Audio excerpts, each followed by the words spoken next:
দর্শক আপনাদের আমন্ত্রণ জানাচ্ছি বিচ ট্রেন্ডসের এই আয়োজনে নিটল টাটার সৌজন্যে দীপ্তি টেলিভিশন নিয়মিত এই আয়োজনে আজ আমাদের আলোচনার বিষয় বাংলাদেশের পর্যটন খাত। এই বিষয়ে আলোচনার জন্য স্টুডিওতে দুজন অতিথি রয়েছেন। Khabiruddin Ahmed, founder president, tourism resort industry association of Bangladesh, আপনাকে স্বাগত জানাচ্ছি। একই সঙ্গে আমার সঙ্গে রয়েছেন মোহাম্মদ জিয়াউল হক হাওলাদার, মহাব্যবস্থাপক, বাংলাদেশ পর্যটন কর্পোরেশন। দুজনকে আমন্ত্রণ জানাচ্ছি। আলোচনায় যেতে চাই, সার্বিক বিষয়টা একটু জানতে চাই যে আসলে পর্যটন খাত অর্থনীতিটা আসলে এর কত বড় এবং এর সঙ্গে জড়িত জনবল কতজন আসলে রয়েছে, যদি আপনাকে দিয়ে শুরু করতে চাইছি। জি, ধন্যবাদ। এটি একটি মৌলিক প্রশ্ন, এটা আসলে জানা দরকার। আমরা যারা কাজ করি পর্যটন উন্নয়নের জন্য এবং যারা প্রাইভেট সেক্টর আছে কিংবা আমরা যারা পর্যটন সেক্টরে বিদেশি বিনিয়োগ আনার জন্য, আকৃষ্ট করার জন্য কাজ করতে থাকি, এই বিষয়গুলো আমাদের আসলে বেসিক তথ্যগুলো আমরা উপস্থাপন করে থাকি। আমাদের বাংলাদেশের পর্যটন সেক্টরে যেটা যে ভলিউম, এটা কিন্তু দিন দিন বাড়ছে। আমরা এটা 11 থেকে $15 মিলিয়ন উন্নীত করেছি এটা। এবং আমাদের এই পর্যটন সেক্টরে ডিরেক্টলি ইনডিরেক্টলি প্রায় 27 লক্ষ লোক কাজ করে, ডিরেক্টলি কাজ করে প্রায় 13 লক্ষ এবং ইনডিরেক্টলি সব মিলে 27 লক্ষ লোক কাজ করে। এটা বাড়ছে প্রতিনিয়ত। তবে যেটা হলো যে আমাদের জিডিপিতে পর্যটন সেক্টর কন্ট্রিবিউশন 3.5 থেকে 4%, কিন্তু এটাকে আমরা আরও উন্নতি করতে চাই। আমাদের টার্গেট হলো যে আগামী 2041 বা যাই বলে টার্গেট হচ্ছে আমরা 10% নিয়ে যাব। আর গ্লোবালি যে ট্যুরিজমের কন্ট্রিবিউশন গ্লোবাল যে জিডিপিতে 10%, এবং প্রতি 10 জনে একজন লোক পর্যটন সেক্টরে কাজ করে। তো এইটার সম্ভাবনা অনেক বেশি। বিশেষ করে এটা আসলে এটাকে বলা হয় একক, বৃহত্তম এবং দ্রুত বর্ধনশীল এবং ক্রমবর্ধনশীল, এরকম না যে ইনসিডেন্টলি। এটা মানে একেবারে কন্টিনিউয়াসলি এটা কিন্তু আপনার এটা ডেভেলপ করছে এবং এটাতে পৃথিবীর বিভিন্ন দেশে বিভিন্ন ফর্মাল ইনফর্মাল সেক্টরও এটার সাথে জড়িত, যার কারণে এটাতে খুব দ্রুত জব সৃষ্টি করা যায়। তো বাংলাদেশের পর্যটন শিল্পে যেটা হলো যে আমাদের, যেটা আমি আগে বলছিলাম বা এখনও বলতে চাই, যেটা আমাদের 4টা বেসিক এলিমেন্ট আছে, যেটা মূলত আমাদের পিলার বলি আমরা পর্যটন উন্নয়নের জন্য। এই পিলারগুলো যদি আমরা নজর দিই তাহলে বেশি বেশি জব ক্রিয়েট করা যায় এবং বেশি বেশি ইকোনমিতে আমরা বেশি বেশি রেভিনিউ সংযোগ করতে পারবো, আমাদের এক সেক্টরে আমরা মানি যে প্রভাব আনতে পারবো। যেমন অ্যাট্রাকশন, সেটা হলো বাংলাদেশে আমরা এখন 1400 পর্যটন আকর্ষণ চিহ্নিত করছি, যেগুলো ক্রমান্বয়ে আমরা ডেভেলপ করছি। এবং এই 1400 আকর্ষণগুলোর ভিতরে আমরা প্রাইমারি পর্যায়ে আমরা প্রায় 50 থেকে 60 টার্গেট করছি, এগুলোকে আগে উন্নয়ন করবো। এটা হচ্ছে অ্যাট্রাকশন, অর্থাৎ অ্যাট্রাকশন দেখে মানুষ আসবে। যখন মানুষ আসবে পর্যটন এই আকর্ষণগুলোতে, তখন তার দরকার হলো অ্যাকোমোডেশন, আবাসন। সেই আবাসনটা আমরা, কারণ সে ওভারনাইট স্টে করতে চাইবে, এর জন্য তার দরকার আমরা hotel, motel, resort, apartel, house boat, boatel এগুলো করছি। তারপরে তার আসার জন্য দরকার ট্রান্সপোর্ট। এই যে আমাদের যত বড় বড় এসি কোচ, ট্রেন এবং মেট্রো যাই বলে না, এগুলো সবগুলো কিন্তু ট্যুরিস্টদেরকে তার মুভমেন্টটাকে ফাস্টার করছে। এই যে ফাস্টার কানেক্টিভিটিটা কিন্তু হচ্ছে, যার কারণে ট্যুরিস্ট মুভমেন্টও বাড়ছে। এই যে ট্রান্সপোর্টেশন আমাদের একটা এলিমেন্ট। অতএব আপনার ঢাকা থেকে কক্সবাজার প্রতিদিন প্রায় 30-40টা বাস যায় এবং ট্যুরিস্টের আরও বেশি যায়। এই যে তারও কিন্তু ইনকাম করছে। এবং ঢাকা থেকে সিলেট যায়, ঢাকা থেকে আপনার কুয়াকাটা যাচ্ছে। এই যে ইনকাম, ওখানে কিন্তু বাস হলো ট্যুরিজমের অংশ। আবার এভিয়েশন, ঢাকা থেকে কক্সবাজার প্রতিদিন 6-7টা মানে আপ অ্যান্ড ডাউন প্লেন যাচ্ছে, তাদেরও তো অনেক ইনকাম। তো এইটাও ট্যুরিজমের একটা অংশ। এয়ারপোর্টগুলো থেকে যে ইনকাম, সেটা ট্যুরিজমের অংশ। তাহলে আমি যদি অ্যাট্রাকশন, অ্যাকোমোডেশন, ট্রান্সপোর্ট দেখি, তারপরে সে যদি থাকবে সেই এলাকায়, তার খাবার দরকার, ফুড অ্যান্ড বেভারেজ। আপনি দেখেন আমাদের 5 স্টার হোটেল হচ্ছে, রিসোর্ট হচ্ছে, সবগুলো কিন্তু আপনার চমৎকার রেস্টুরেন্ট হচ্ছে।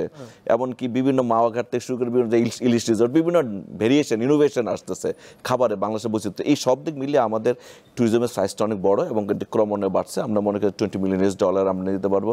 এছাড়া আমাদের এখানে আমাদের টার্গেট হলো মিনিমাম 1 কোটি লোক, অর্থাৎ বাংলাদেশের কর্মসংস্থানের আমরা চাই যে 9 থেকে 10 ভাগ আমাদের পর্যটন সেক্টরে কাজ করবে। আমাদের যে শ্রমিকের সংখ্যা আছে, যে আমাদের কর্মজীবীর সংখ্যা আছে, যাতে পর্যটনের মাধ্যমে আমরা বেশি সৃষ্টি করতে পারি। আমরা মনে করি যে, এবং এটা গ্লোবালি স্বীকৃত, যে tourism an effective tool for poverty reduction and employment generation. এবং আমাদের যে এসডিজি গোল আমরা যেগুলো, সেগুলো কিন্তু ট্যুরিজমের সাথে আমাদের খুব অ্যালাইন করা। এসডিজি গোল 8, 12 এবং 14, সেটা এই মাধ্যমে আমরা বেশি জব সৃষ্টি করতে পারি। কিন্তু আপনি বলছিলেন যে সম্ভাবনার কথা বলছিলেন, এবং এই খাতে তো অনেক অপরচুনিটিও রয়েছে। আপনি বলছিলেন যে এই যে উন্নতি হচ্ছে, বাংলাদেশ এগিয়ে যাচ্ছে, তার অন্যতম একটি অংশীজন হচ্ছে পর্যটন খাত। কিন্তু দেশের চলমান অস্থিরতা কিংবা কোনো কারণে যদি কোনো একটি কম্পোনেন্টে হেরফের হয়, তাহলেই তো আসলে এই খাতে এক ধরনের অস্থিরতা বা স্থবিরতা নেমে আসে। আমি একটু এই বিষয়ে আপনার জানতে চাই যে বর্তমান একটা প্রেক্ষাপট থেকে বাংলাদেশ আবারও এগিয়ে যাচ্ছে হয়তো, কিন্তু এই ধরনের যদি অস্থিরতা থাকে তাহলে চ্যালেঞ্জ আসে কিনা সামনে? অবশ্যই, কারণ আমি দেখেন যে পর্যটন সেক্টর হলো এটা ট্যুরিজম বলে খুব ডেলিকেটেড ইন্ডাস্ট্রি, খুব ডেলিকেট। একটু যদি মানে কনফিডেন্স ট্যুরিস্টদের কনফিডেন্স লেস হয়ে যায় যে ওই দেশে একটু আন্দোলন হচ্ছে বা সহিংসতা হচ্ছে বা এই সমস্যা, তাহলে কিন্তু ট্যুরিস্টরা কিন্তু তারা তাদের ক্যান্সেল করে দেয়, প্যাকেজ ক্যান্সেল করে দেয়, তাদের কনফার্ম বুকিং ক্যান্সেল করে দেয়। যারা হোটেলগুলো মার খায়, আমাদের ট্যুর অপারেটররা মার খায়, তাদের প্যাকেজগুলো আর বিক্রি হচ্ছে না। তখন যার ফলে কি আমাদের স্টাফ তারা বসে থাকে, তাদের বেতন হয় না, এবং যে অ্যাট্রাকশনগুলোতে যেসব ট্যুর গাইড ছিল বা যারা খাবার বিক্রি করতো তারা কিন্তু আর ইনকাম হচ্ছে না। যার কারণে ট্যুরিজম উন্নয়নের জন্য একটা পিসফুল এনভায়রনমেন্ট দরকার এবং একটা মানে কি বলে একটা আপনার পিসফুল এনভায়রনমেন্ট দরকার। এবং আপনি জানেন যে গত যে জুলাই থেকে জুলাই একদম 30 জুন থেকে বা পুরো জুলাই মাসটা যে আমাদের যে আন্দোলন হয়েছিল, সে সময় আমাদের প্রায় 750 কোটি টাকা পর্যটন সেক্টর নষ্ট হয়েছে। এবং এই গত কয়েকদিন মিলে আমরা হিসাব করে দেখেছি আমাদের কুয়াকাটা কক্সবাজার যে হোটেলগুলো আছে, কক্সবাজারের 37 হোটেল, কুয়াকাটা ধরুন 250 হোটেল, সিলেটে যে আমাদের ধরুন 110 হোটেল, তারপরে আমাদের হাওড় ট্যুরিজম, আমাদের সিলেটে বিভিন্ন বিয়ানি বাজার থেকে শুরু করে অন্যান্য জায়গায় আমাদের পাহাড়পুর, ষাটগম্বুজ মসজিদ, সুন্দরবন, এর টুরিস্ট মুভমেন্টটা হয় না। যার কারণে এখানে প্রায় 1000 কোটি টাকা আমাদের একদম অঙ্ক করে আমরা দেখেছি কোন হোটেলে কত মানে তার মানে পার capital per day overnight expenditure কত পার টুরিস্টে, সব হিসেবে প্রায় 1000 কোটি টাকা আমাদের লস হলো। 1000 টাকা তো আমাদের এক জায়গায় আসতো। তো যার কারণে এবং এই বছর আমাদের যে ওয়ার্ল্ড ট্যুরিজম ডে যে স্লোগান, আমরা বিশ্ব পর্যটন দিবস পালন করি 7 সেপ্টেম্বর, আমাদের এবার স্লোগান ট্যুরিজম ফর পিস, অর্থাৎ পর্যটনের মাধ্যমে শান্তি আসে, অর্থাৎ জাতিগত শান্তি, পারস্পরিক শান্তি, মানে শান্তি বিরাজ করলে পর্যটন উন্নয়ন হবে এবং ট্যুরিজমের জন্য একটা পিসফুল এনভায়রনমেন্ট দরকার, সেটা আমরা চাচ্ছি। তো আমাদের যে গত কয়েকদিনে যে এটা হয়েছে, এটা আসলে পর্যটনের উপর একটা অনেক ধাক্কা খেয়েছে এবং অতীতেও এরকম অনেক পলিটিক্যাল টার্মোল ছিল, সে সময় ধাক্কা খেয়েছে। তো যার কারণে তবে ট্যুরিজম একটা জিনিস যেটা খুব রেজিলিয়েন্ট ক্যারেক্টার, তাকে যদি আমি একটু কনজেনিয়াল অ্যাটমসফিয়ার দিতে পারি তার উন্নয়নের জন্য, তাকে যদি একটু ইনসেন্টিভ দিতে পারি, তারপর আবার এগিয়ে তা সে আবার কিন্তু তার ওই রেজিলিয়েন্ট ক্যারেক্টারের কারণে সে আবার কিন্তু এগিয়ে যেতে পারে। নিশ্চয়ই আপনার সঙ্গে আরও আলোচনা করবো। আরেকটু বিস্তারিত জানতে চাই। খবিরুদ্দিন আহমেদ, আপনি আমার সঙ্গে যোগ দিয়েছেন, founder president tourism resort industry association of Bangladesh. আপনার কাছে জানতে চাই যে একটা সংকটময় পরিস্থিতি থেকে বাংলাদেশ বেরিয়ে এসছে, এখন আবারও এগিয়ে যাচ্ছে। বর্তমান প্রেক্ষাপটে বাংলাদেশের ট্যুরিজম সেক্টরের সার্বিক অবস্থা কেমন? স্যার বলছিলেন যে প্রায় 1000 কোটি টাকার লোকসান হয়েছে। জিয়াউল সাহেব যেগুলো বলেছে উনি যথার্থই বলেছে, কারণ আমি বলবো যে উনি ইন্টেলিজেন্ট, মানে পর্যটন কর্পোরেশনের ওনার মতন একজন ভালো লোক যে আছে, আমি থ্যাংক জানাই ওনাকে, উনি সমস্ত ইনফরমেশান সঠিক ইনফরমেশন দেন। ওনার মতো লোক আমাদের দরকার। এনিওয়ে, আমি যদি প্রাইভেট সেক্টরের লোক, বর্তমান পরিস্থিতি নিয়ে আমাকে জিজ্ঞেস করছেন, আমি আপনাকে বলবো tourism is a rising sector. এটা শুধু বাংলাদেশে না, বিশ্বের প্রত্যেকটা দেশেই বর্তমানে অলমোস্ট প্রত্যেকটা দেশে রাইজিং। আজ থেকে 20 বছর আগে হয়তো প্রত্যেকটা দেশ ছিল না। হ্যাঁ, আমার মনে আছে আমি যখন বিশ্বব্যাপী নেতৃত্ব দিয়েছি জুনিয়র চেম্বারের নেতা হিসেবে, বিশ্বব্যাপী ওয়ার্ল্ড ভাইস প্রেসিডেন্ট, তখন আমি দেখেছি এই বাহামাসের মতন জায়গা, এর মধ্যে ছোটো ছোটো দেশ যেখানে মাত্র 20 লাখ লোক আছে, হ্যাঁ, অথচ দেখা যাচ্ছে ওখানে 20 লাখের উপরে ট্যুরিস্ট আছে। তো আমার দেখা বহু আগের কথা বলছি, যে সেই 35-40 বছর আগের দেখা, সেই দেখাটা তখন বাংলাদেশের ট্যুরিজম বলে কিছুই ছিল না। কিন্তু ধীরে ধীরে বর্তমানে বাংলাদেশের ট্যুরিজম সেক্টরটা এমন পর্যায়ে এগিয়ে গেছে যে বিশ্বের সাথে তাল মিলিয়ে যেতে চলেছে বলতে পারেন। আজকে সারা বাংলাদেশে যেভাবে হোটেল এবং রিসোর্ট, হ্যাঁ, যেভাবে গ্রামগঞ্জে এত রিসোর্ট হয়ে গেছে যে আজকে বাংলাদেশ থেকে লোকজনরা বিদেশে যেত, প্রচুর পরিমাণে বিদেশে যেত। এখন কিন্তু বাংলাদেশের লোক বাংলাদেশেরই যে সমস্ত এলাকা আছে এগুলো দেখছে, কারণ নানা কারণে, কারণ বিদেশে যেতে অনেক টাকা লাগছে এবং বিদেশে যাইতে অনেক প্রবলেম সৃষ্টি হয়েছে, বিমান টিমানের অনেক কিছু। সেক্ষেত্রে এই যেভাবে যাচ্ছিল ওইভাবে গেলে কিন্তু বাংলাদেশের টাকা প্রচুর লস হচ্ছিল। কিন্তু আমরা প্রাইভেট সেক্টররা বিভিন্নভাবে অ্যাওয়ার্ড করে আপনাদের মাধ্যমে এটা তৈরি করতে পারছি, সরকারকেও বিভিন্নভাবে আমরা কনভিন্স করছি, করার পরে এটা বাংলাদেশে ট্যুরিজম সেক্টরটা এমনভাবে রাইজিং হচ্ছে, এই রাইজিংয়ের এটা গতি যদি ধরে রাখা হয় তাহলে আমি বিশ্বাস করি আগামী 5 থেকে 7 বছরের মধ্যে এই ট্যুরিজম শিল্পই বাংলাদেশে গার্মেন্টসের চেয়ে অনেক বেশি টাকা দিতে পারবে, কারণ অলরেডি রাইজিং। এবং বাংলাদেশে আপনি জেনে খুশি হবেন যে আপনি নিজেই জানেন সাংবাদিক, বিশ্বের যে সমস্ত দেশে ট্যুরিজম আছে ওই সমস্ত দেশের একমাত্র বরফ যে সমস্ত দেশে আছে, ওই বরফ ছাড়া বাংলাদেশে আমাদের যা আছে কোনো দেশের চেয়ে কোনো কিছুই কমতি নাই। আমার সৌভাগ্য হয়েছে সরকারি চাকরি করে জুনিয়র চেম্বারের নেতৃত্ব দিয়ে, ট্যুরিজমের নেতৃত্ব দিয়ে, ইন্ডিয়ান ফেডারেশনের নেতৃত্ব দিয়ে বিশ্বের বহু দেশ ভ্রমণ করেছি। কিন্তু বাংলাদেশের এত কিছু আছে, এটাকে গুছিয়ে যদি আমরা ভালোভাবে চালাতে পারি তাহলে আমাদের একটা বুমিং সেক্টর হতে পারে এটা। হ্যাঁ, এই বুমিং সেক্টরের জন্যে এখন আমরা যেটা সবসময় আমরা চাচ্ছিলাম যে আমাদের এটা তুলে নিতে মাঝে মধ্যে যে সমস্ত ঝামেলাগুলো হয়, যে আমাদের যে আন্তঃ মন্ত্রণালয়গুলো আছে, এই আন্তঃ মন্ত্রণালয়গুলো একে অপরের সহায়তা খুব কম করে। জিয়াউল হক সাহেব বলে গেলেন যে আমাদের এসডিজির 3টা আছে, আমি বললাম 3টা না, এসডিজির সমস্ত কিছুই এদিক ঘুরে ফিরে কিন্তু আমাদের সাথে ইনভলভ আছে। এই জন্য আন্তঃমন্ত্রণালয় কোঅপারেশনটা আমাদের খুব বেশি প্রয়োজন। তা আমরা অনেক দিন ধরে বলছিলাম যে আমাদের এই মন্ত্রণালয় যেটা, এই মন্ত্রণালয় যদি একজন মন্ত্রীর দায়িত্বে থাকে, একজন উপমন্ত্রীর প্রতিমন্ত্রীর দায়িত্বে থাকে, তাহলে কোনো কিছু হয় না, অর্ধেক হয় তো অর্ধেক হয় না। তো সামহাউ রিসেন্টলি যে কেয়ারটেকার গভর্নমেন্টের চিফ কিন্তু এখন দেখা যাচ্ছে আমাদের ট্যুরিজম মন্ত্রণালয়ের উনি দায়িত্বে আছেন। আমরা কিন্তু এটাই বারবার চাচ্ছিলাম। তা আমি অনুরোধ করব যে আমাদের মাননীয় চিফ অ্যাডভাইজার সাহেব যিনি এই ট্যুরিজমের দায়িত্বটা রাখেন, তাহলে যে আন্তঃমন্ত্রণালয় যে কথাগুলো বললাম ওনার কাছে থাকলে আন্তঃমন্ত্রণালয়ের যে সমস্যাগুলো, এই সমস্যাগুলো হবে না। আমার এয়ারপোর্টে ভিসা পাইতে অসুবিধে, আমার ট্রান্সপোর্ট পাইতে অসুবিধে, আমার একটা এলাকায় একটা ব্রিজ দরকার, একটা ওইটা দরকার, একটার সাথে একটা ইনভলভ, এই জায়গায় কিন্তু আমরা নানানভাবে প্রবলেমে পড়ছি। তো আমি আমার বর্তমান সরকারের কাছে অনুরোধ করব, তারা দায়িত্ব নিয়ে তারা দেশকে অনেক ভালোভাবে চালাতে চাচ্ছে, চালাতে চাইলে তারা যেন ট্যুরিজম সেক্টরকে সবচেয়ে বেশি ইম্পর্টেন্স দেয়। কারণ ট্যুরিজম এমন একটা ইন্ডাস্ট্রি, যে ইন্ডাস্ট্রিতে এভরিথিং ইনভলভ। একটা লোক বিদেশ থেকে আসলে সে যখন ব্যবসার জন্য আসবে, সে কিন্তু ট্যুরিজম ঘুরতে আসবে। তো ট্যুরিজম সেক্টরকে যদি এই সরকার বেশি গুরুত্ব দেয়, তাহলে আমার মনে হয় যে এই সরকার যেভাবে চাচ্ছে পাবলিকের কাছে সব কিছু দিতে, ভালোভাবে করতে, ট্যুরিজম সেক্টরকে গুরুত্ব দেওয়ার জন্য আমি সরকার মহোদয়ের কাছে অনুরোধ করব যে ট্যুরিজম গুরুত্ব দিয়ে, কারণ এই যে অল্প দিনের যে ধস নামছে সাডেন, এই ধসটা কিন্তু একটা বিশাল আমাদের ক্ষতি হয়ে গেছে। এটা যদি কন্টিনিউ করতে থাকতো তাহলে আমাদের অনেকে কিন্তু ছেড়ে দিতে হতো। আমাদের এমপ্লয়মেন্ট দিচ্ছি, আমরা এলাকার এমপ্লয়মেন্ট করতেছি, তো এইগুলোতে এই ধসটা যদি এভাবে কন্টিনিউ করে, আমার মনে হয় কন্টিনিউ করবে না। কারণ আজকে আমি যেটা দেখলাম, কক্সবাজারে অবস্থা কিন্তু অলরেডি 90% নর্মাল হয়ে গেছে। আজই দেখালাম সেখানে লোকজন গেছে এবং সেখানে আর্মিও সেখানে জাহাজই রয়েছে। এইভাবে যদি যে সব জায়গায় যদি সরকার সব জায়গায় লোক পাঠায়, তাহলে মধ্যে আমাদের জন্য আর কোনো অসুবিধা হবে না। সেই সংকট থেকে নিশ্চয়ই আমরা আস্তে আস্তে বেরিয়ে আসছি, আগামীতেও আরও পরিস্থিতির উন্নতি হবে। কিন্তু কবিরউদ্দিন আহমেদ, আমি জানতে চাই, আপনি বলছিলেন বাংলাদেশের আবহাওয়া 6 ঋতুর এরকম সুন্দর দেশ পৃথিবীতে আর কোথাও নেই, হয়তো না, আমার জানা নেই। আপনার কাছে জানতে চাই যে এই যে পর্যটন খাত, আপনি একদম সংশ্লিষ্ট এই খাতের সঙ্গে, মোটা দাগে চ্যালেঞ্জগুলো কি? মোটা দাগের চ্যালেঞ্জ একটা হচ্ছে আপনার সেফটি অ্যান্ড সিকিউরিটি। একজন পর্যটক কী চায়? পর্যটক ঢাকায় আছে, ঢাকায় থাকবে না, চিরঙে থাকবে না, সে যাবে একদম রিমোট যে সমস্ত আমাদের ইতিহাস ঐতিহ্য, এবং বর্তমান যেটা লকডাউনের পরে যেটা হয়েছে, করোনার পরে, সেটি হচ্ছে সারা বিশ্বের ট্যুরিজম চলে গেছে নেচার বেসড, প্রকৃতির কাছে চলে গেছে। প্রকৃতির কাছে গেলে তাকে গ্রামগঞ্জে যেতে হবে। তো গ্রামগঞ্জে গেলে প্রথম তার সেফটি সিকিউরিটি, জিয়া সাহেব বলছিলেন, ট্রান্সপোর্টেশন। আজকে আপনি মালয়েশিয়াতে নামেন, সিঙ্গাপুরে নামেন এবং বড় বড় দেশে নামার পরে আপনি যখন এয়ারপোর্ট থেকে একটা গাড়িতে উঠবেন, দেখবেন গাড়িটা সিমসাম টিপটাপ একটা সুন্দর গাড়িতে উঠছেন। এয়ারপোর্ট টু এয়ারপোর্ট ব্যবস্থা যেটা, সেই সুন্দর যে গাড়িগুলো আমরা দীর্ঘদিন ধরে বলে আসছি যে আমাদেরকে ট্যুর অপারেটর বলছে, আমরা যারা রিসোর্ট অ্যাসোসিয়েশন আছি আমরা বলছি আমাদের ডিউটি ফ্রি গাড়ি দেওয়া হোক, নাহলে অর্ধেক টাকায় দেওয়া হোক।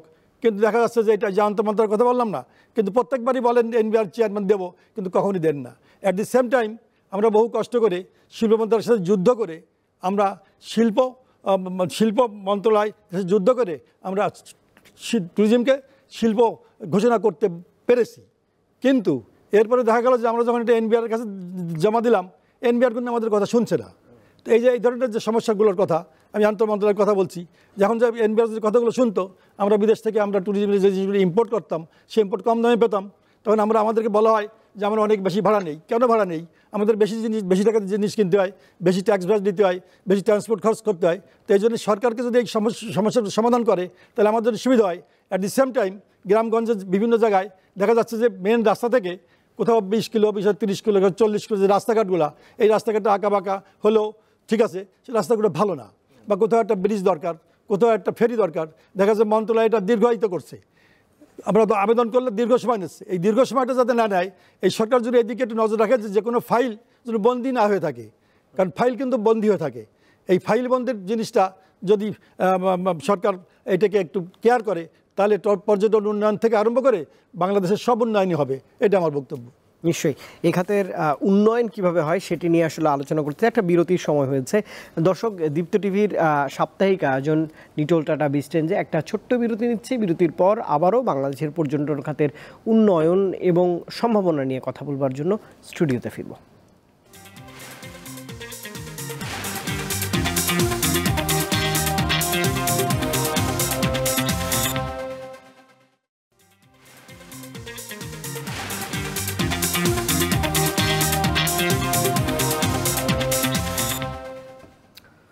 দর্শক, বাংলাদেশের পর্যটন খাত এ বিষয়ে আলোচনার জন্য আজ বিস্ট্রেঞ্জ নিটোল টাটার সৌজন্যে এই আয়োজনে রয়েছেন আমার সঙ্গে দুজন অতিথি। বিরতির পর আবারও আপনাদের দুজনকে স্বাগত জানাচ্ছি। আমার সঙ্গে রয়েছেন মোহাম্মদ জিয়াউল হক হাওলাদার, মহাব্যবস্থাপক বাংলাদেশ পর্যটন কর্পোরেশন, এবং Khabiruddin Ahmed, founder president tourism resort industry association of Bangladesh. আবারও একটু মোহাম্মদ জিয়াউল হক হাওলাদার আপনার কাছে যেতে চাই। স্যার বেশ কিছু অপ্রাপ্তির কথা বলছিলেন যে এই খাতকে এগিয়ে নেওয়ার জন্য বাংলাদেশ ট্যুরিজম বোর্ড বা কর্পোরেশন আপনারা কি ধরনের এই চ্যালেঞ্জ মোকাবেলায় কাজ করছেন সেগুলো যদি একটু আমাকে বলতেন। জি, থ্যাংক ইউ। না, আমাদের জনাব খবিরউদ্দিন আহমেদ অনেকগুলো বিষয় বলছেন, চ্যালেঞ্জগুলো বিষয়, এগুলো আসলে বাস্তবিক পক্ষে কিছু চ্যালেঞ্জ তো থাকেই। ট্যুরিজম নিজে অনেকগুলো অপরচুনিটি যেমন জন্ম দেয়, কিছু কিছু চ্যালেঞ্জও সে তৈরি করে, আবার কিছু চ্যালেঞ্জের কারণে সে তার গতিও মন্থর হয়ে যায়। তো বাংলাদেশ যেটা হলো যে বাংলাদেশে আসলে আমাদের প্রচুর আরও ইনভেস্টমেন্ট দরকার, যেটা হলো এফডিআই বলি, ফরেন ডাইরেক্ট ইনভেস্টমেন্ট। আমাদের যদি স্ট্যান্ডার্ড আমরা আরও ট্যুরিজম ফেসিলিটিস এবং ট্যুরিজম সার্ভিস দেওয়ার জন্য ফরেন ডাইরেক্ট ইনভেস্টমেন্ট আনতে পারি, তাহলে সেটা ভালো হবে। ইতিমধ্যে আমরা কক্সবাজারে আমাদের যে জানেন যে শৈবালে 184 একর জমি আছে, তারপরে আমাদের লাবণী যে মোটেলটা আছে, এবং আমাদের বরিশাল শহরে যে জায়গা আছে, এইসব জায়গা আমরা জাপানি ইনভেস্টমেন্ট আনার জন্য ইতিমধ্যে আমরা কাজ করেছি এবং আমরা প্রস্তাব প্রেরণ করেছি, এবং সেটা আমরা ইতিবাচক সাড়া পেয়েছি। এছাড়া আরেকটি যেটা বিষয় আছে যে আমাদের প্রাইভেট সেক্টরেও ফরেন ইনভেস্টমেন্ট আমরা আনার চেষ্টা করছি বিডার মাধ্যমে, এবং আশা করি সেটা পজিটিভ হবে। তো জনাব খবিরউদ্দিন আহমেদ যে কথাটি একটি চ্যালেঞ্জ বলেছেন যে লাস্ট মাইল কানেক্টিভিটি, অর্থাৎ যেমন ঢাকা থেকে সিলেট রাস্তা খুবই ভালো, কিন্তু সিলেট থেকে অর্থাৎ আমাদের রাতারগুল কিংবা সিলেট থেকে বিছনাকান্দি, যে last mile, last few Miles একটু সমস্যা, একটু ন্যারো রোড কিংবা হয়তো দুইটা বাস আসা যাওয়া করতে অসুবিধা হয়। সেই জায়গাগুলো আমরা গুরুত্ব সহকারে প্রকল্প নিয়েছি, যাতে করে আমরা এলজিডির সাথে কথা বলছি, কিছু রাস্তা এলজিডি করে, কিছু রোডস না। তবে এলজিডি রাস্তা মূলত, তারপর কিছু ফেরির ব্যবস্থা আছে, যেমন অরুণিমা রিসোর্ট গল্ফ ক্লাব খুবই বিখ্যাত একটা রিসোর্ট, সেখানে আমি গিয়েছি, অনেক পাখি আছে, লক্ষ লক্ষ পাখির মেলা, এবং ভালো রিসোর্ট, প্রচুর ট্যুর যায় সেখানে। যেমন একটা ফেরি হলে কিন্তু একেবারে নিরবিচ্ছিন্ন যে কানেক্টিভিটি হয়ে যায় আর কি। তো এরকম কিছু আমরা বিভিন্ন বিষয়গুলোতে আমরা গুরুত্ব দিচ্ছি, যেমন আমরা এলজিডিকে বলেছি, রোডস অ্যান্ড হাইকে বলেছি, আমরা সংস্কৃতি মন্ত্রণালয়কে বলেছি, যেখানে যার যেটা রোল সেখানে একটা কোঅর্ডিনেশন নিয়ে কাজ করার উদ্যোগ নিয়েছি। তবে উনি যেটা বলছেন যে আমাদের পর্যটন মন্ত্রণালয় আসলে যদি প্রধান, এখন যে ইন্টারিম গভর্নমেন্ট প্রধান উপদেষ্টা উনি নিজে রেখেছেন, এটা খুব ভালো। অর্থাৎ উনার ডিরেক্টিভসগুলো বিভিন্ন মন্ত্রে শুনবে, এবং আমরা একত্রিত হয়ে আমাদের যে পলিসি প্রোগ্রাম আমরা নতুন করে হয়তো সাজাবো, সেইভাবেই কিন্তু আমরা কাজগুলো করব। এই চ্যালেঞ্জটা আশা করি আমরা উতরে যেতে পারবো, কারণ কানেক্টিভিটি খুব ভালো হচ্ছে এখন। একটা সেকেন্ড বিষয় হলো যে আমাদের দক্ষ মানব সম্পদ উন্নয়নও আমরা কিন্তু বিভিন্ন ট্রেনিং, বিভিন্ন জায়গায় অ্যাওয়ারনেস বিল্ড আপ করছি, ট্রেনিং দিচ্ছি, এবং স্কিল ম্যান পাওয়ার তৈরি করার চেষ্টা করছি। আমাদের যেমন national hotel and tourism training institute আছে, এর মাধ্যমে প্রচুর ছেলে পেলে দেশও কাজ করে, বিদেশিকে তারা রেমিটেন্স পাঠাচ্ছে, তারও রেমিটেন্স যোদ্ধা, পর্যটন সেক্টরেও তারা কিন্তু রেমিটেন্স যোদ্ধা। থার্ড আরেকটা বিষয় উনি বলেছেন যে এনবিআর এর বিষয়টা, আসলে এটা অনেক সময় আমাদের পর্যটন ডাবল ট্যাক্সেশন হয়ে যায়। যেমন আপনি একটা প্রোডাক্ট কিনে সেটা আপনি ভ্যালু অ্যাড করে, আপনি র মেটেরিয়ালটা যখন কিনে সেখানেও ট্যাক্স দেন, আপনি যখন কিছু ভ্যালু অ্যাড করেন, আপনার ফিনিশ গুডস, যেমন একটা খাবার বিক্রি করে সেখানে আবার দিতে হয়। এই ডাবল ট্যাক্সেশনটা যাতে না হয় সেটা এনবিআর সাথে আমরা বলছি, এবং যে ট্যাক্স ফ্রি, ডিউটি ফ্রি গাড়ি, ইম্পোর্ট ডিউটি মকুব করে যে গাড়িগুলো, বিশেষ করে ট্যুরিস্ট ভেহিক্যাল, মানে পর্যটকদেরকে এয়ারপোর্ট থেকে বিভিন্ন টুরিস্টকে নিয়ে যাওয়ার জন্য, সেটা অনেক দীর্ঘদিনের আমাদের প্রাইভেট সেক্টরের দাবি। সেটা আসলে কনসিডারেশন একটা বিষয় আছে, সেটা পলিসি লেভেলে সেটা আলোচনা হচ্ছে। একটা সেফটি সিকিউরিটি আমার মনে হয় যে উনি বলছেন, সেফটি বলতে উনি হয়তো বুঝতে চাইছেন যে মানে নিরবিচ্ছিন্ন যাতায়াত, এখানে যে ছিনতাইকারী বা এরকম টুরিস্টদেরকে নিয়ে যাওয়া অপহরণ এরকম কোনো ঘটনা বাংলাদেশে নেই, এটা উনি জানেন। অর্থাৎ উনি বলছেন যে নির্বিচ্ছিন্ন যে যাতায়াতটা আর কি, যে সেটাই বলছেন, সেটা আসলে হচ্ছে বাংলাদেশে। এবং আমার মনে হয় যে বাংলাদেশে নতুন করে পর্যটন, আমাদের ইন্টারিম গভর্নমেন্টের মাধ্যমে নতুন করে পর্যটন আমরা সাজাবো। এবং সেক্ষেত্রে বলছে আমাদের মূল টার্গেট হলো এমপ্লয়মেন্ট জেনারেশন করা, যেটা বাংলাদেশের রিসোর্ট মালিক যারা, বাংলাদেশের মেইন স্টেকটা ইনভেস্টমেন্টের ক্ষেত্রে রিসোর্ট মালিকরাই।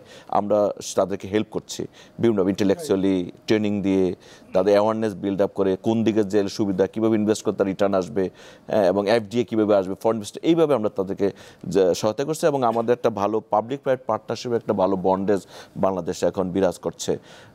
যে আমরা মনে করি যে ট্যুরিজম ডেভেলপমেন্টটা প্রাইভেট সেক্টর লেড, এবং যাতে প্রাইভেট সেক্টর তাদের নিরবিচ্ছিন্নভাবে এবং তাদের যে হার্ড অ্যান্ড মানি যে ইনভেস্ট করছে রিটার্নটা দ্রুত আসে, এবং বিভিন্ন জায়গায় যে হয়রানি বা দূরত্ব সেটা যাতে না, সে জায়গায় আমরা খেয়াল। কিন্তু আমাদের যে আলোচিত যে ট্যুরিস্ট স্পটগুলো রয়েছে, সেখানে কি ট্যুরিস্ট পুলিশ বা এরকম কোনো বাহিনী, বিশেষায়িত বাহিনী আছে কিনা, বা দক্ষতার সঙ্গে তারা কাজ করছে কিনা, এরকম জনবল ভিত্তিক কোনো আপনাদের কোনো বিশেষায়িত বাহিনী? 2012 সালে টুরিস্ট পুলিশ হয়েছে, আমরাই সাজেস্ট করছিলাম, আমাদের পলিসি তো আছে ট্যুরিজম পলিসি, যে টুরিস্ট পুলিশ বিশেষ করে তারা একেবারে গাইডের মতো কাজ করবে। কোথাও যদি টুরিস্ট বিপদে পড়ে রেস্কিউ করা, যেমন যদি সাগরে যদি ডুবে যায় সাঁতার কাটতে থেকে তাদেরকে রেস্কিউ করা, কেমন কোনো জায়গায় দুর্ঘটনার শিকার তার রেস্কিউ করা, পথ হারিয়ে ফেলো তার রেস্কিউ করা, হয়তো কোনো জায়গায় মানে কোনো ধরনের অ্যাটাক বা অসুস্থ হয়ে গেল, সে তাদেরকে রেস্কিউ করে। এইভাবে আমরা তাকে টুরিস্ট পুলিশ ট্রেনিং দিয়েছি, এবং টুরিস্ট পুলিশ সেভাবে কাজ করছে। আমাদের টুরিস্ট পুলিশ 6-8টা জোনে ভাগ হয়ে তারা কক্সবাজার জোন,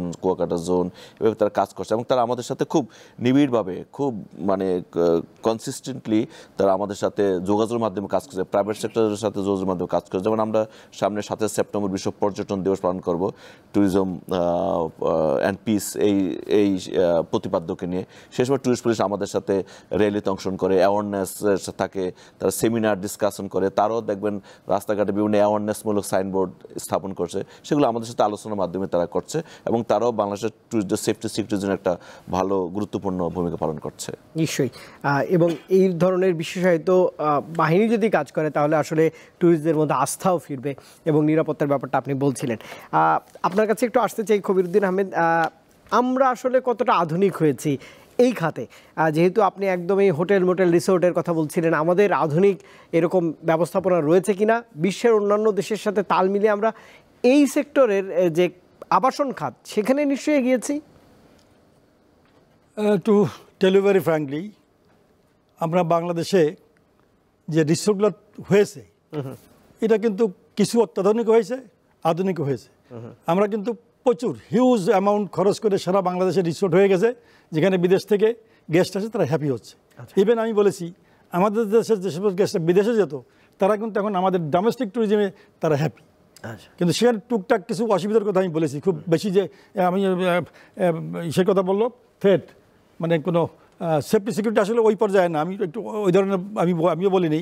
আমি বলতে চাচ্ছিলাম যে কয়েকদিনের যে প্রবলেমটা, এইটাকে দ্রুত এটাকে ঠিক করতে হবে। কক্সবাজার ঠিক করে ফেলছে, কারণ দেখা যাচ্ছে 10 দিন 15 দিন 20 দিন থাকলে যে ক্ষতিটা আমাদের হয়, গেস্ট হঠাৎ একদম জিরো হয়ে যায়, আবার হয় না। এটা কনস্ট্যান্ট জন্য আমাদের এই সেফটি সিকিউরিটি থাকে, এটাই আমি বলতে চাইছিলাম। কারণ আমাদের দেশের কিন্তু সেফটি সিকিউরিটি দীর্ঘদিন ধরে, আমি বলবো সারা জীবন ধরেই কিন্তু অন্য অন্য দেশের থেকে খারাপ না। কারণ আমরা সৌভাগ্য হয়েছে সারা বিশ্ব ঘোরার।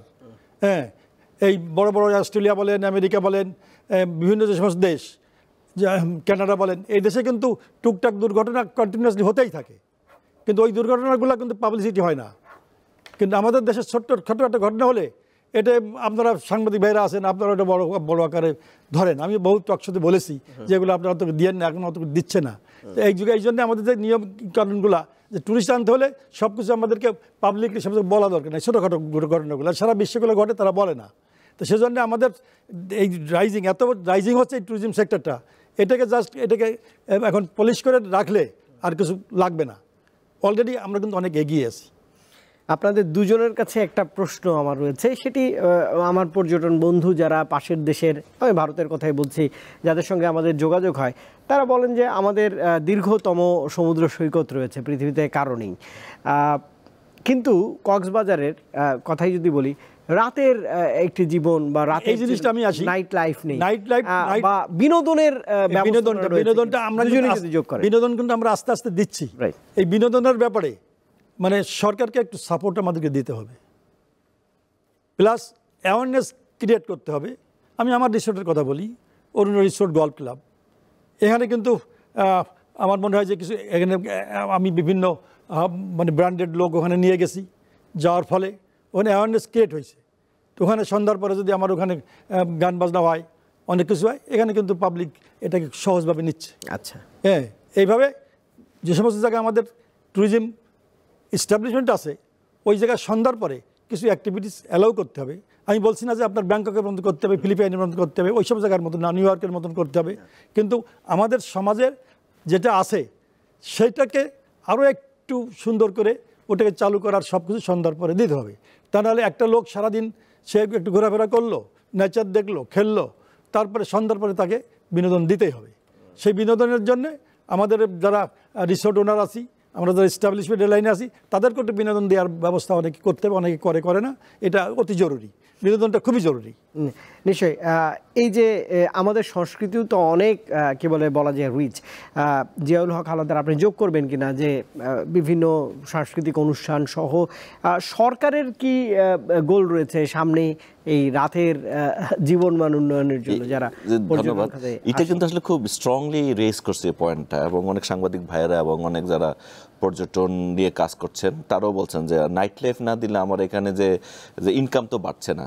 যেমন ধরনের যে আমরা থাইল্যান্ডে কিন্তু লেংথ অফ স্টে একটা ট্যুরিস্ট হলো 3 থেকে 4 দিন, কিন্তু তার রিটার্ন বেশি, তার মানে এক্সপেন্ডিচার অর্থাৎ একটা ট্যুরিস্টের দেখা যায় অনেক, প্রায় $5-6,000। আবার ইন্ডিয়াতে যেমন লেংথ অফ স্টে 7-8 দিন, কিন্তু ইনকাম কম।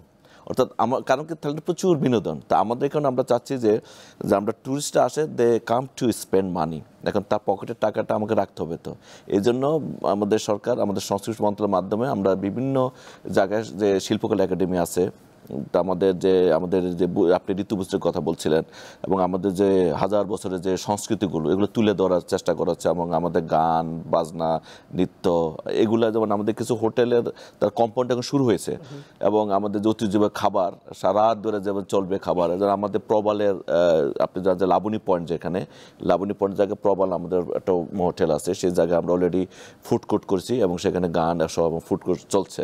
এবং আমাদের আরও যেমন বেশ করে বিচ যে ওয়াকওয়ে, শৈবালের আলাদা এক্সক্লুসিভ ওয়াকওয়ে আছে, সেখানে হয়তো সারা মুনলিট নাইট উপভোগ করলো, এবং তারা ওখানে ক্যান্ডেল লাইট ডিনার করলো, এবং তারা আরও অ্যাক্টিভিটিস করলো। এটা আছে। যেমন আমাদের আইনে কিন্তু অনেক আগে, 72 সাল থেকে শুরু করে আমাদের এখানে ক্যাসিনোর কথা বলা ছিল, বা নৃত্যশালা, বা আমাদের বার, স্পা, এগুলো আসলে হোটেলগুলোতে কেউ মানে তারা দিচ্ছে, কিন্তু এগুলো যে এখনও ওইভাবে হয়ে উঠছে না। তো আশা করি যে এগুলো হয়তো আমাদের জনসংখ্যা সৃষ্টির করার মাধ্যমে শুধুমাত্র ফরেন টুরিস্টদের জন্য হয়তো এক্সক্লুসিভ কিছু সার্ভিস, যেটা বার বা ক্যাসিনো সহ, যেটা আমরা এই জন্য এক্সক্লুসিভ ট্যুরিজম করছি আমরা সাবরাঙে।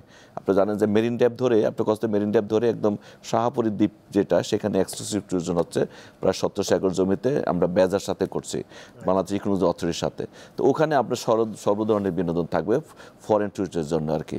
আর লোকাল টুরিস্টের জন্য আমাদের নিজস্ব সংস্কৃতি বিনোদন, যেটা ফরেন টুরিস্ট থাকবে, বা আমাদের খাবার, এবং তাদের জন্য অন্যান্য যে অ্যাক্টিভিটি যেটাকে বলা হয়, ক্যান্ডেল লাইট ডিনার থেকে শুরু করে তাদের জন্য বিনোদন, এমনকি নৃত্য, হ্যাঁ, এই বিষয়গুলো কিন্তু অলরেডি বিভিন্নভাবে আসছে, হোটেলগুলো দিচ্ছে। বিশেষ করে কক্সবাজার তো অনেকগুলো 5 স্টার হোটেল হয়েছে, অনেকগুলো 4 স্টার হোটেল হয়েছে, যেটা লাইসেন্স আমাদের মিনিস্ট্রি দিয়ে আমরা, হ্যাঁ, এবং সুন্দর করে দেখা যায় সুইমিং পুল এত সুন্দর করে করছে। সুইমিং পুল পাশে তাদের যে ডিনারটা, বা যে ডিনার পার্টি, যে পার্টিগুলো গালা পার্টি, হ্যাঁ, অসাধারণ তারা করছে।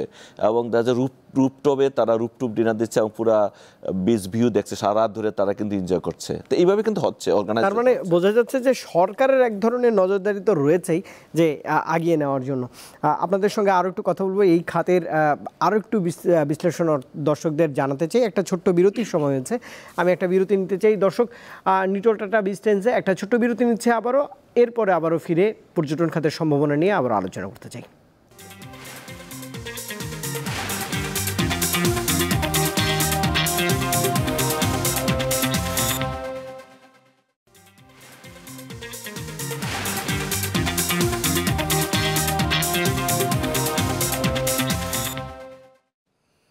দর্শক আবার আমন্ত্রণ জানাচ্ছি বিরতির পর নিটল টাটা বিচ ট্রেন্সে আমার সঙ্গে দুজন অতিথি রয়েছেন, মোহাম্মদ জিয়াউল হক হাওলাদার, মহাব্যবস্থাপক, বাংলাদেশ পর্যটন কর্পোরেশন, এবং একই সঙ্গে Khabiruddin Ahmed, founder president, tourism resort industry association of Bangladesh.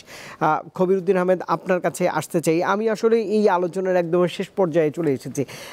পর্যটন খাতকে বাংলাদেশের প্রেক্ষাপট যদি বিবেচনা করি, অনেক পার্শ্ববর্তী অনেক বন্ধুপ্রতিম দেশ, আমি নেপাল, ভারতের কথা বলতে চাই, যে সেই দেশগুলোতে কেন আমার পর্যটকরা যাবে না, আমার দেশে কেন আসবে, বা তাদের দেশ থেকে বাংলাদেশকে দেখতে, অপার সৌন্দর্যের বাংলাদেশকে দেখতে আসবে, এটিই তো আমার কাছে প্রত্যাশা। করোনার সময় আমরা দেখেছি যে এই খাতটা একদমই স্থবির হয়ে গিয়েছিল, এবং ছোট থেকে বড় যে ধরনের রাজনৈতিক অস্থিরতা থাক না কেন দেশের, তাতেই আসলে আমরা পিছিয়ে যেয়ে আপনাদের দুজনের আলোচনায় আসছিলাম। আসলে এই খাতের সম্ভাবনা টিকিয়ে রাখার জন্য আপনি কি যোগ করবেন, আরও কি করা যেতে পারে? সম্ভাবনা টিকিয়ে রাখার জন্য যেটা সবচেয়ে বেশি প্রয়োজন, সেটি আমি আপনাকে বলেছি অলরেডি। প্রাইভেট সেক্টর এত ইনভেস্টমেন্ট করে ফেলেছে, জি, এই ইনভেস্টমেন্টটাকে প্রচারণার মাধ্যমে দেশে বিদেশে অ্যাওয়ারনেস সৃষ্টি করতে হবে। এই অ্যাওয়ারনেস সৃষ্টি করার জন্যে প্রাইভেট সেক্টরের পক্ষে সম্ভব নয়। যেটি ইন্ডিয়া বলেন, মালয়েশিয়া বলেন, অন্যান্য দেশ, ওই সরকার কিন্তু এটা করে। যে কারণে আমি আপনাকে প্রথমেই বলেছি যে আমাদের মন্ত্রণালয়টা এটা সবসময় হেড অফ দি সরকারের কাছে যদি থাকে, তাহলে এটা সবচেয়ে পাইতে সুবিধা হয়। সো এই অ্যাওয়ারনেস বিল্ডিংটা হচ্ছে সবচেয়ে বেশি প্রয়োজন।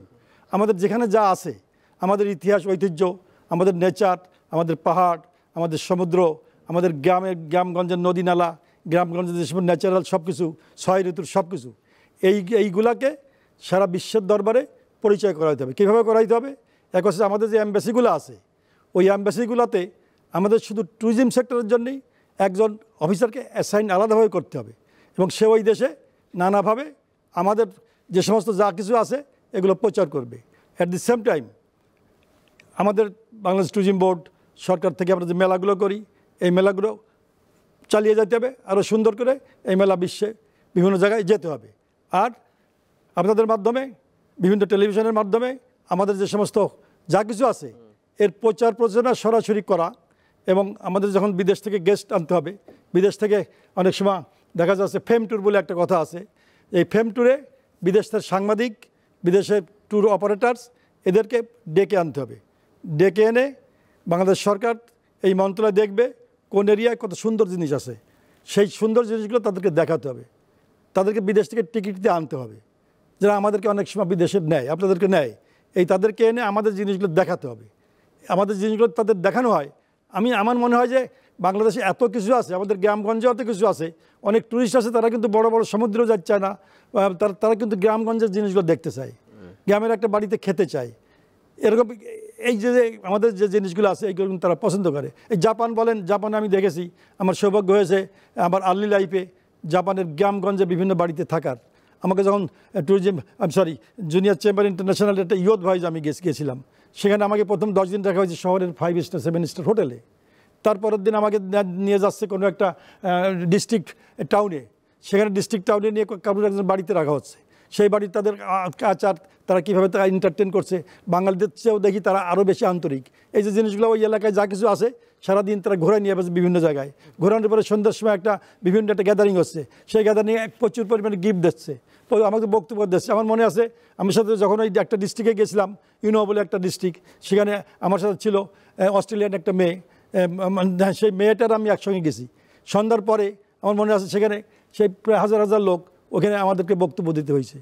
সেই বক্তব্য যখন দিতে হয়েছে, তখন আমি চিন্তা করলাম যে এই বক্তব্য আমি দেবো বাংলা, তারা জাপানে যদি বোঝে না, আমি কায়দা করে আমি যে ভাষায় ছিলাম, এম্পায়ারের এক রিলেটিভের ভাষায়, দূরান্তের দুটো রিলেটিভ, তার কাছ থেকে আমি আমার বক্তব্যটা শর্ট বক্তব্য আমি ইংরেজিতে তার কাছে ইংরেজিতে লিখে নিলাম। আমি বাংলা ভাষায় ইংরেজি লিখলাম। লেখার পরে আমি যখন বক্তব্য রাখলাম, দেখি যে অস্ট্রেলিয়ান ওই মহিলা ইংরেজিতে বলে, তার কথা শুনে না, কিন্তু আমার বাংলা কথাগুলো শুনে ক্লাবে মুখরিত। এরপর সবাই আমার কাছে আমার অটোগ্রাফ নিতে আসে। আমি তো আর জাপানি কিছু বুঝি না, তো এরকমভাবে এগুলো তারা আমাকে কনভিন্স করছে। আমি তারপরে 5 বার গেছি জাপান। আমি সরকারিভাবে গেছি, জেসিআরতে গেছি, এমনিও তো একবার গেছি, এবার ট্যুরিজম থেকে গেলাম। তো এইভাবে বিভিন্নভাবে এই অ্যাওয়ারনেসটা এবং বাংলাদেশকে দেখানো, আমাদের কি আছে কি নাই, আমাদের খাবার কি, আমাদের নেচার কি, আমাদের যা কিছু আছে 6 ঋতুর কী আছে না আছে, এগুলো দেখাতে হবে। তাহলে আমার মনে হয় যে আমাদের ভালোভাবে বিদেশকে পরিচয় করে দেয়, গ্লোবালি আমরা পরিচিত হব। That's all. নিশ্চয়ই। কবিরউদ্দিন আহমেদ, অসংখ্য ধন্যবাদ।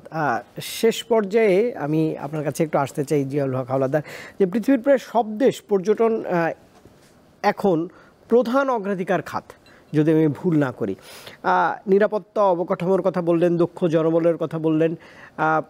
আপনাদের কোনো লক্ষ্য রয়েছে কিনা যে এই খাতকে আরও, আপনি বলছিলেন যে সেপ্টেম্বরের যে আপনাদের যে উৎসব রয়েছে সেখানে পিস অর্থাৎ শান্তির বার্তাটা আপনারা যোগ করছেন এই খাতে, এই খাত কি এগিয়ে যাচ্ছে কিনা? হ্যাঁ, পর্যটনের জন্য আসলে কনস্ট্যান্টলি কিন্তু আপনার বিভিন্ন ধরনের ভ্যালু অ্যাড করতে হয়। ট্যুরিজম কিন্তু এরকম না যে এক জায়গায় স্ট্যাগনেন্ট হয়ে থাকে। এটা যেমন সংস্কৃতি, আমাদের বিভিন্ন ধরনের সার্ভিস, বিভিন্ন ধরনের অ্যাক্টিভিটিস, হ্যাঁ, এইগুলো দিতে হয়। তো এই জন্য যেটা মানে কবিরউদ্দিন সাহেব যেটা বলছিলেন যে আমাদের অ্যাওয়ারনেস একটা বড় ব্যাপার, তবে যেটা হলো যে কমিউনিটি পিপলকে এঙ্গেজ করা, ট্যুরিজমের মাধ্যমে যে তাদেরকে উদ্বুদ্ধ করা। যেমন আমাদের সোশ্যাল বিজনেস একটা ইম্পর্টেন্ট কনসেপ্ট, যেটা কমিউনিটি ট্যুরিজম ডেভেলপমেন্ট, কমিউনিটিকে, হ্যাঁ, যেটা আমাদের professor doctor Mohammad Yunus sir যেটা সোশ্যাল বিজনেসের ধারণাটা আনছিলেন, সেই সোশ্যাল বিজনেসের মাধ্যমে আমরা কমিউনিটি ট্যুরিজমের উন্নয়নের জন্য আমরা গুরুত্ব দিচ্ছি। আমাদের ট্যুরিজম পলিসিতে সেটা আমরা ইনকর্পোরেট করেছি, এবং এর মধ্যে আমি লিখেছিও যে ডেইলি স্টারে যে social business for community tourism development. আসলে আমি যত বেশি কমিউনিটিকে এঙ্গেজ করতে পারি, তত বেশি কিন্তু কমিউনিটি কিন্তু ইনোভেশনগুলি নিয়ে আসবে। তাদের খাবার, তাদের বৈচিত্র্য, তাদের লাইফস্টাইল, যেটা বললো জাপান দেখেছে, বাংলাদেশও এসে বিদেশি পর্যটক দেখতে চায়।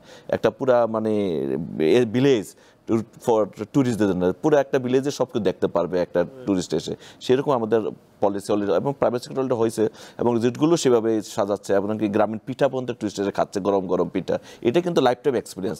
একজন টুরিস্ট এসে তো 5 স্টারের মানে রুম সেখানে চাইবে না, সে লাইফ টাইম এক্সপিরিয়েন্স। সে যে আমাদের এখানে যে হাত দিয়ে খেয়েছে, পিঠা খেয়েছে, এটা সে তো আর জীবনে নাও খেতে পারে। এই লাইফ টাইম এক্সপিরিয়েন্সগুলো আমরা দিতে চাই টুরিস্টদেরকে।